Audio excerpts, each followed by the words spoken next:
Hello everyone, welcome back to our channel Vision Academy. So आप सभी को पता है कि कुछ समय पहले हमने स्कॉलरशिप का एग्ज़ाम कंडक्ट किया था। आज हम उसका साइंस का 9th का सोल्यूशन देखने वाले हैं, जिसमें हम सेट बी को देखेंगे। सेट बी और सी दोनों भी हम डिस्कस करेंगे, क्योंकि जो हमारा सेट बी और सी के जो क्वेश्चंस थे वो सेम ही हैं, बस क्वेश्चंस को शफल किए गए थे। चलिए स्टार्ट करते हैं।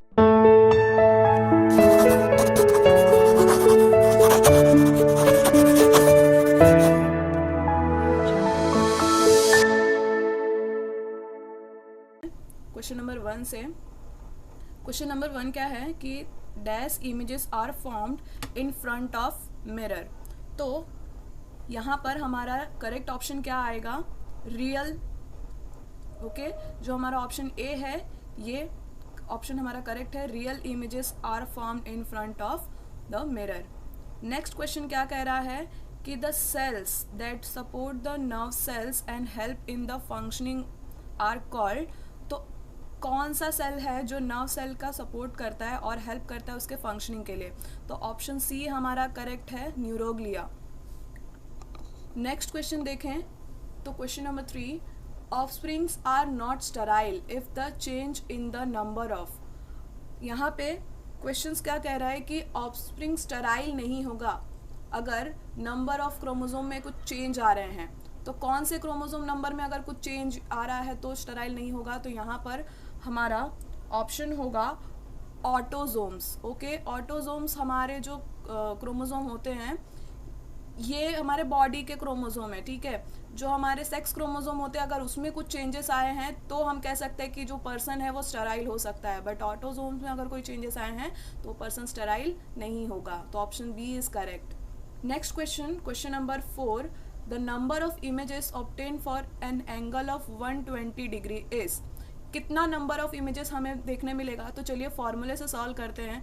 n equals to 360 degree upon a minus 1।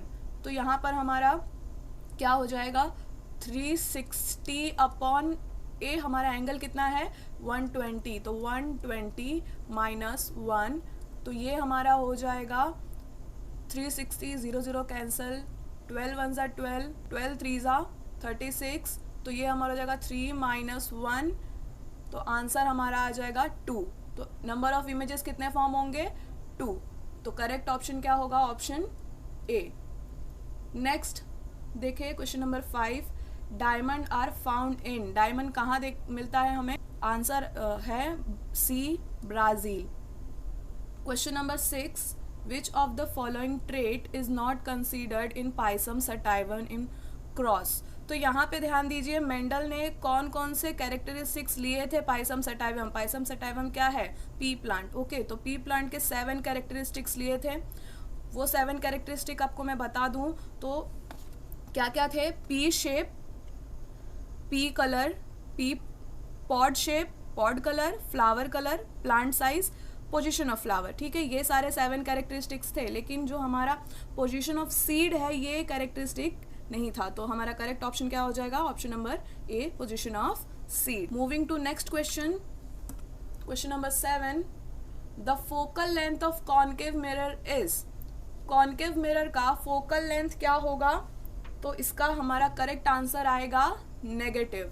देखिए कॉनकेव मिरर कैसा होता है। ये हमारा मिरर है, इसके आउटर साइड में हमने क्या कर दिया है? कोट कर दिया है। इनर सरफेस जो इनर जो साइड है वो शाइनी है। तो अगर हम इसको प्रिंसिपल एक्सिस ड्रॉ करें तो यहाँ पर हमारा कुछ क्या आएगा? फोकस आएगा। ठीक है, तो ये क्या हो जाएगा? इस साइड हम जाएंगे तो ये हमें नेगेटिव मिल रहा है, इसीलिए हमारा करेक्ट ऑप्शन क्या है? B. Question number 8, identify the wrong pair, which of the following is not property of methane. तो यहाँ पे हमें कुछ फिजिकल प्रॉपर्टीज ऑफ मीथेन दिए गए हैं, जैसे कि पहला क्या कह रहा है? Colourless gas. हाँ, मीथेन एक कलरलेस गैस है। दूसरा, sparingly soluble in water. Sparingly soluble in water मतलब कि वो आसानी से घुलता नहीं है वाटर में, ये भी करेक्ट है। तीसरा, गैसेस एट रूम टेम्परेचर। तो जो हमारा मीथेन होता है ना वो रूम टेम्परेचर पे गैस फॉर्म में होता है, तो हमारा सी भी करेक्ट है। लेकिन अगर आप यहाँ पे डी ऑप्शन देखेंगे तो डी ऑप्शन क्या कह रहा है? Denser then water. नहीं, ये ऑप्शन हमारा आंसर हमारा वैसे तो ये डी आएगा। डेंसर नहीं होता है वाटर से, वो वाटर से उसका जो वेट होता है वो कम होता है, रेयर होता है, जिसकी वजह से ये वाटर पे फ्लोट करता है। ठीक है, तो हमारा करेक्ट ऑप्शन क्या है? Option number D. Question number 9, the image formed by concave mirror. Concave mirror से इमेज फॉर्म हो रहा है, तो इसका करेक्ट ऑप्शन क्या है हमारा? Virtual if the object is place between pole and the focus. ये हमारा कॉनकेव मिरर है, ये हमारा कॉनकेव मिरर है। तो अब समझिए कि अगर ये हमारा फोकस है और ये हमारा पोल है, अगर ऑब्जेक्ट पोल और फोकस के बीच में है, ठीक है, पोल और फोकस के बीच में है, तो जो इमेज बनेगा वो कैसा होगा? वर्चुअल होगा। कब? जब हम उसको पोल और फोकस के बीच में रख रहे हैं। तो हमारा करेक्ट ऑप्शन क्या आ जाएगा? Option number D. Moving to next question, question number 10, which of the following is not of an effect of Down syndrome. ठीक है, तो डाउन सिंड्रोम आपको पता है ट्राइजोमी हो जाती है 21st क्रोमोसोम पे।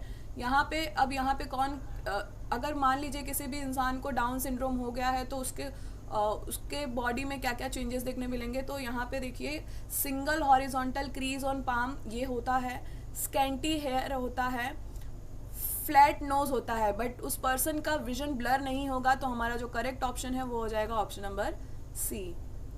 Question number 11, the image formed is virtual and erect when the object is placed at. अगर हम ऑब्जेक्ट को कौन से पोजीशन पे प्लेस करेंगे कि हमें जो इमेज मिल रहा है वो वर्चुअल है और इरेक्ट मिल रहा है, तो इसका करेक्ट ऑप्शन है हमारा option number A, between focus and pole. ये देखिए, हमारा ये मिरर है और ये हमारा प्रिंसिपल एक्सिस और ये हमारा फोकस। अगर मेरा ऑब्जेक्ट इस फोकस और पोल के बीच में है तो जो मेरा इमेज बनेगा कुछ मिरर के बाहर बनेगा, जो कि वर्चुअल होगा और इरेक्ट होगा। तो correct option is option number A. Question number 12, the compound formed when carbon dioxide reacts with sodium hydroxide. अगर कह रहा है कि कार्बन डाइऑक्साइड सोडियम हाइड्रोक्साइड के साथ रिएक्ट करेगा तो क्या बनेगा? तो देखिए, यहाँ पे हमारा हाइड्रोजन ऑक्सीजन के साथ रिएक्ट करके बना देगा पानी, वाटर बन गया। फिर बाद में जो बचा हमारा क्या बचेगा? Na2CO3। तो ये हमारा बन जाएगा सोडियम कार्बोनेट। अब सोडियम कार्बोनेट बना है। अब यहाँ पे ध्यान दीजिए, ये मैं अभी यहाँ पर ही बता देती हूँ आपको, जो ये इक्वेशन है बैलेंस नहीं है, यहाँ पे आपको 2 लगाना है तो ये इक्वेशन बैलेंस हो जाएगा। तो करेक्ट ऑप्शन हमारा क्या है? Sodium carbonate. नेक्स्ट अगर हम देखें question number 13, a double bond between 2 carbon is stronger than single bond between 2 carbon. तो कह रहा है कि अगर किसी कार्बन और कार्बन के बीच में डबल बॉन्ड है, ठीक है, किसी कार्बन और कार्बन के बीच में डबल बॉन्ड है तो वो स्ट्रॉन्ग होगा, देन कार्बन और कार्बन के बीच में सिंगल बॉन्ड है। तो ये ऐसा नहीं है, ये रॉन्ग स्टेटमेंट है। कार्बन और कार्बन के बीच में जो सिंगल बॉन्ड होता है ये मोर स्ट्रॉन्गर होता है देन डबल बॉन्ड। आप हायर क्लास में जब जाएंगे तो आपको पता चलेगा कि ये जो बॉन्ड है ये एक्चुअल में सिग्मा बॉन्ड है। यहाँ पे जो डबल बॉन्ड है इसमें सिग्मा और पाई होता है। सिग्मा बॉन्ड मोस्ट स्ट्रॉन्गर होता है, इसीलिए जो हमारा ये कार्बन के बीच में जो सिंगल बॉन्ड है वो ज़्यादा स्ट्रॉन्गर होगा। सो ये जो स्टेटमेंट है हमारा क्या हो जाएगा? False. Pituitary is located. Pituitary कहाँ पर लोकेटेड है, कहाँ पर होता है? तो इसका करेक्ट ऑप्शन है हमारा option number D, at the base of brain. Question number 15, Krishna is standing in front of 2 plane mirror inclined at angle x with each other if 8 images, यहाँ पे ध्यान देना, 8 images of Krishna are formed, the angle of x between the mirror is कितना होगा? ठीक है, तो यही हम सेम फॉर्मूले से लिखेंगे, हमारा n equals to 360 by a minus 1। तो यहाँ पे हमारा एंगल फाइंड करना है। चलिए, तो यहाँ पे क्या हो जाएगा? n का वैल्यू कितना है हमारा? 8 इमेज फॉर्म हो रहा है, तो ये हो जाएगा 8 equals to 360 by a minus 1। Minus 1 इधर पे माइनस है, 1 इधर माइनस हो रहा है, इस साइड जाएगा प्लस करेगा, तो ये हो जाएगा 9 इक्वल्स टू 360 बाय a। तो a यहाँ डिवाइड है, इस साइड जाएगा मल्टीप्लाई करेगा, तो यहाँ पे हम, और जो हमारा 9 है इस साइड आएगा डिवाइड में हो जाएगा, तो यहाँ पे a इक्वल्स टू हो जाएगा 360 बाई 9।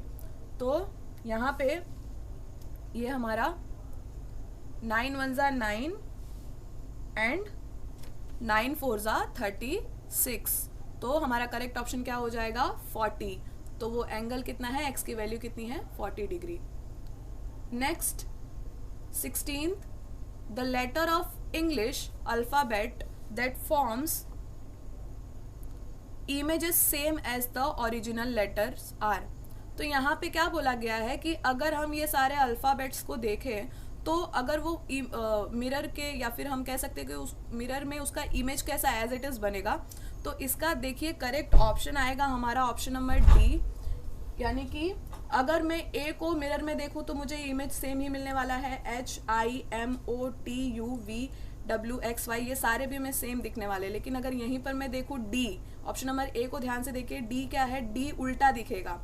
ठीक है, तो ये ऑप्शन तो हमारा निगलेक्ट हो गया। नेक्स्ट क्या बोला गया है, बी ऑप्शन, तो यहाँ पर ये जो बी है, बी भी हमें उल्टा दिखने वाला है, एस भी हमें उल्टा दिखेगा। नेक्स्ट सी ऑप्शन को अगर देखो आप तो यहाँ पे हमें पी उल्टा दिखने वाला है।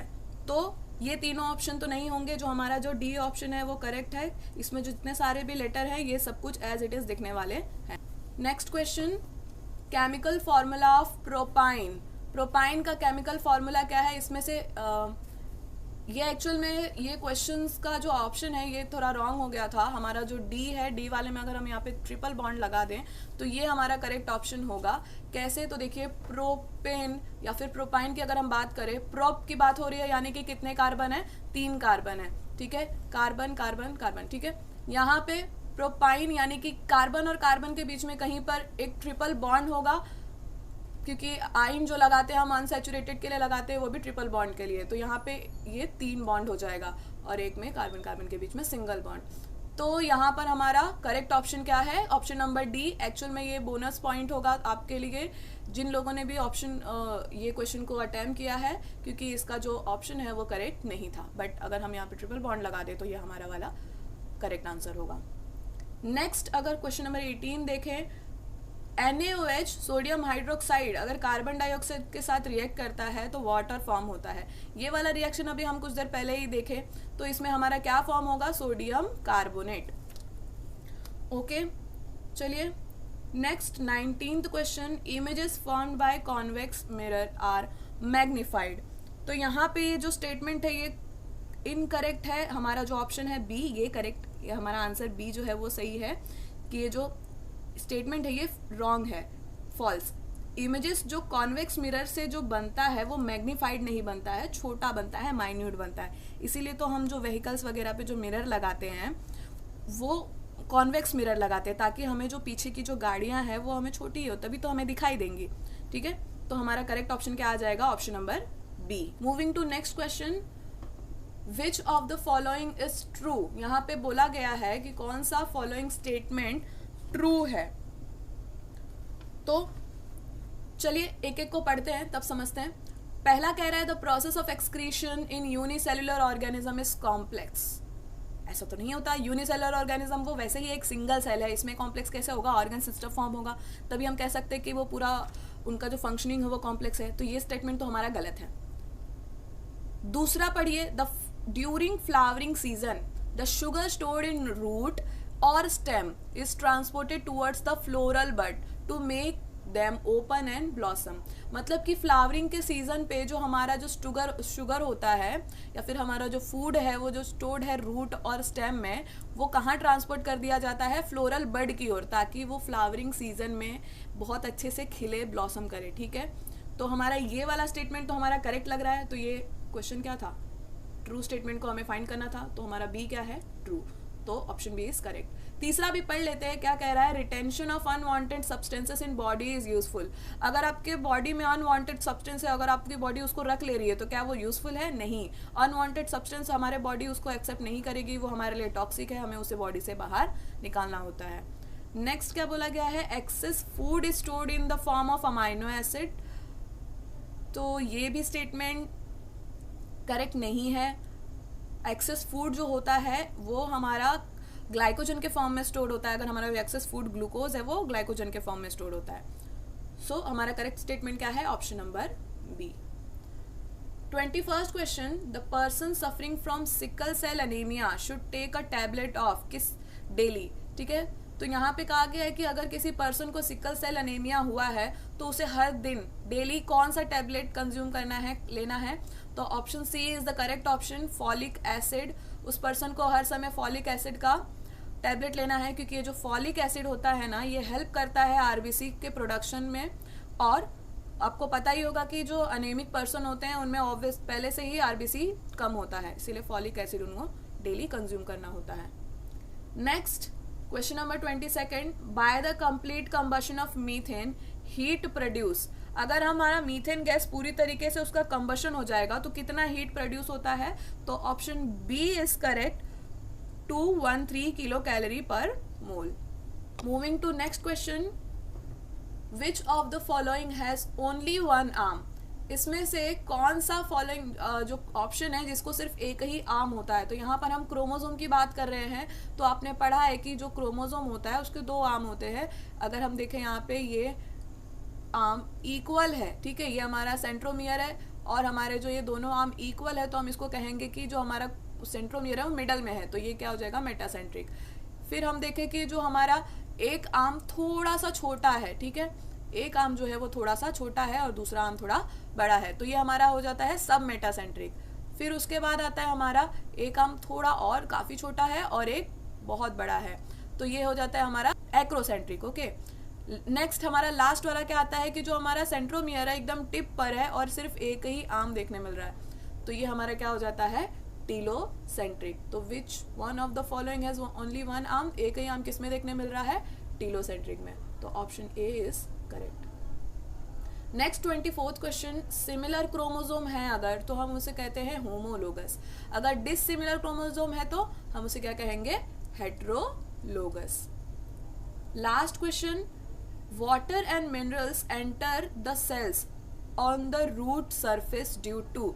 किसके वजह से जो वाटर और मिनरल्स सेल के अंदर एंटर करते हैं। अगर मान लो रूट का जो सेल है, फॉर एग्जांपल अगर ये मान लीजिए हमारा ये रूट का सेल है, ठीक है, ये सेल है और ये बाहर वाटर और मिनरल का कॉन्सेंट्रेशन ज़्यादा है, तो कैसे वो उसके अंदर एंटर करेगा। तो यहाँ पे option B is the correct, differences in concentration. Concentration में डिफरेंस की वजह से वो एंटर करेगा। जैसे कि मान लीजिए यहाँ पे मिनरल्स का कॉन्सेंट्रेशन क्या है, बहुत ज़्यादा है और वाटर का कॉन्सेंट्रेशन ज़्यादा है कंपेयर टू सेल, सेल में कॉन्सेंट्रेशन कम है। आपको पता होगा जो कॉन्सेंट्रेशन जिधर ज़्यादा होता है उधर से वो लोअर कॉन्सेंट्रेशन की ओर मूव करता है, तो फ्रॉम हायर कॉन्सेंट्रेशन से लोअर कॉन्सेंट्रेशन में वो सब्सटेंस क्या कर जाएगा, मूव कर जाएगा। तो हमारा बी ऑप्शन क्या होगा, करेक्ट। हमारे सारे क्वेश्चन कंप्लीट होते हैं। आई होप आपको सारे क्वेश्चंस के सोल्यूशन अच्छे से समझ में आ गए होंगे।